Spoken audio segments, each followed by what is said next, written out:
Welcome back to part two.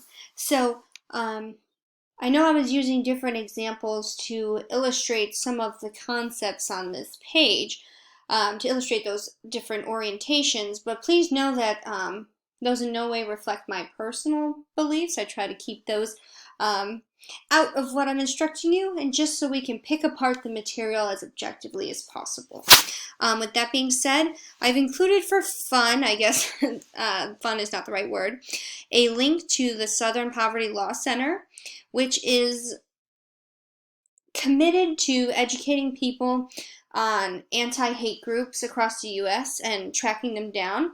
So if you have time and you want to look at this, the prevalence of hate groups in the United States is extensive, and there are a lot of different ideologies they follow. And so this page has kind of brought together a bunch of resources to investigate these different hate groups, how they're proliferated, who's the major players associated with them. So you can search by ideology, by area, download different data of the state, right? So this is just an example of an anti-immigrant hate group that's been located. So if you click that, it gives you more information. But this is a good way to illustrate how some of these thoughts kind of persist. Not saying that you will automatically be in a hate group because you have these different orientations or personality factors that align with them, but usually high social dominance and high right-wing authoritarianism, these can run concurrently. If you rate highly on both of these skills, you could be quite likely to openly identifying with a hate group. So I thought that was just an interesting tangent. Again, it's hyperlinked in the picture in your slide if you want to look at that some more. So let's look at these different 20th century biases. So automatic biases are just what I said before about liking ourselves and liking things related to ourselves. We're going to like our associated groups, and we're going to show favoritism for our in-groups. These are automatic, unintended, immediate, and irresistible reflexes. Sometimes we don't even think about them, right?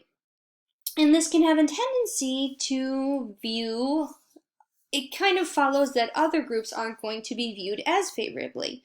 And so we found that in our current culture, it is not okay to openly express signs of bias against different groups of people, using race, for example. And so one of the ways we've tried to circumnavigate that in research is looking at implicit associations tests. And this is what you've had to do with one of your assignments for this unit, right? It's looking at how quickly you associate words or pictures into categories, how quickly you sort them, because they're looking at your reaction time. The longer you take to sort a word, that's demonstrative of your conflicted feelings towards a word and you actually having to think about it. It's trying to test those automatic biases because people don't want to openly admit that they have them. But sometimes those implicit biases or biases unknown to us can have very detrimental effects. And these tests are going to kind of predict those feelings individuals have from other groups, look at decisions about them, and behavior towards them, as you can see with the variety of tests offered through this link. It is also hyperlinked here, as if I haven't mentioned this enough to you. And sometimes those automatic associations are going to trump our explicit values. We may say one thing and wholeheartedly believe it, but sometimes those automatic processes kind of take over, and so we have to make sure we kind of check ourselves. The example we use in our text is that, let's say you have a Democratic senator allocating funds for an educational organization, right? They may explicitly say that they want to even out the criteria for all educational opportunities of different people of different groups. Well, maybe they inadvertently allocate some more funds to an area that tends to be more left-leaning as opposed to right-leaning. That can be an automatic association. It may not come from a place of malicious intent, but maybe because they want to give the funds to people more like them. So that's an idea of these automatic biases. Sometimes they can guide our behaviors and thoughts without us knowing. Whereas ambiguous biases have a lot of information. So again, think of ambiguous as being very general, a lot of sources, there's not real clarity. So we're going to favor our group over another's group. And that outgroup disliking stems from our in-group liking. So we're trying to raise a disparity between our group and another group to justify those differences and our different beliefs towards those groups. So an example we use in the text is children wanting to play on a soccer field. If you had two classrooms of children competing over the same soccer field, kind of like a competition for resources, those groups are going to somehow end up hating each other. You know, it's really interesting how we see this play out with children in something like this. But it's because they start to form these little cohorts, right? And this could happen over the course of one recess section, where they're looking at time being able to play on this field. So those children are each going to view their classroom as better, and they may start to point out differences in the other classroom. And so it widens this disparity and exaggerates the difference between the group. And this is where we get the idea of outgroup homogeneity. So we see our group as different, as better, more likable, diverse, where we see that outgroup as, oh, well, they're all the same. They all do this, right? I've had some students make the comments, but they are all the same. Stereotypes exist for a reason. That's because of how these different processes work. Now, with self-categorization theory, this is just a branching off of that self-identity theory. So it's just, again, emphasizing this idea that people categorize themselves along with each other into groups, favoring their own group.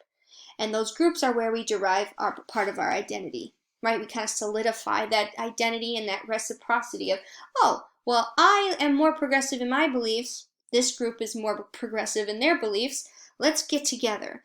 I'm going to view that group more favorably, and it's going to reinforce my identity and some of my beliefs, right?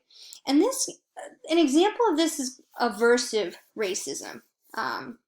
So please note, aversive racism, not saying reverse racism. Averse racism is this idea that we don't associate with an outgroup because it makes us uncomfortable, right? So it's not outright discriminating against another group. It is avoiding the group altogether because they make us uncomfortable. It is not socially acceptable to express or discriminate against those groups, and so we try to avoid them. Okay? But in that avoidance, there can be a lot of tension and ambiguity in the interaction. So let's say there's a group exchange between a white person who has a bias against black people, and they happen to encounter a black person. Now, they may not want to be openly racist towards that black person, but they may feel uncomfortable. Okay? Now, that uncomfortability has caused them to maybe not talk to that person, not look at that person, or walk past that person. Well, in all that ambiguity in those different behaviors, that black person who's receiving that discriminatory behavior is going to perceive that as racism, even though that white person is trying to avoid being outright racist, if that makes a difference. So it is still a form of racism. It is still prejudicial. It's still discriminatory, right? But it's an attempt to try to be less overt about it. And it's not a very good one, if I may say so myself. And then we have the ambivalent bias. This is the idea that not all stereotypes are bad. Some have good connotations. And this is where we get these results of mixed feelings. So an example that's commonly used is Asian Americans perform very well in school, right? People don't realize that even good stereotypes can be limiting. Also, the women are wonderful stereotype, seeing women as wonderful and nurturing in multiple domains, right? That's not exactly accurate. So there are some deficiencies where we get mixed feelings. Another example could be with older people, right? People see old people as someone to be pitied, right? We think, oh, that poor old person, or they're kind of patronizing. You say, oh, he's so cute, that old man, right? We have these ideas, but then we also think, well, but maybe there's someone who thinks, well, old people are a drain on our social security system, right? There's a mixed feeling. It's like you pity them, you think they're cute, but you also think that they're a drain on our social services. So that's this idea of mixed feelings and then ambivalence surrounding different stereotypes. And we assess that through the stereotype content model. We're looking at how social groups are viewed in accordance to their perceived warmth and competence. These are two dimensions through which we kind of assess other groups. We want to see, what are their intentions? Are they similar to us? Do they want the same things we do? And do they have competence to carry through with those intentions? We try to measure people on those dimensions. And so these images were taken straight from your text, and it kind of shows how we formulate some of these stereotypes and attitudes towards people. So I'm going to use an example of rich people, because where I'm from in Chicago, all they wanted to pick on was rich people. No offense if you are of higher socioeconomic status.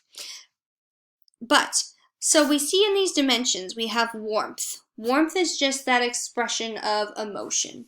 So on the lower end, we see here, we put poor people generally. This is kind of how we measure people. So warmth is going to be your intention, and competence is going to be your ability to do something about that intention. So for rich people, on the whole, we have this idea that they are high in competence. They're very capable of doing something or executing something. But we think that they're very low in warmth, very unemotional, right? And then that can make us envious of them. So you see how these different spectrums correlate, these different dimensions correlate with different stereotypes, right? If we view something as high in competence and capability and high in warmth and all those good fuzzy feelings, it's usually admiration, and it's most likely involved with our in-groups.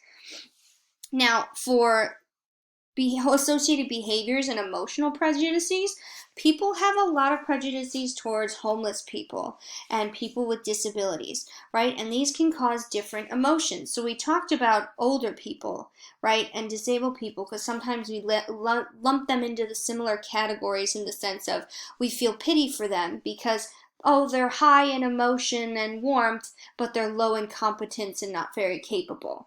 So these different thought patterns can affect not only how we perceive other groups, how we interact with other groups, and how we feel about those other groups. So it's very important to understand this model.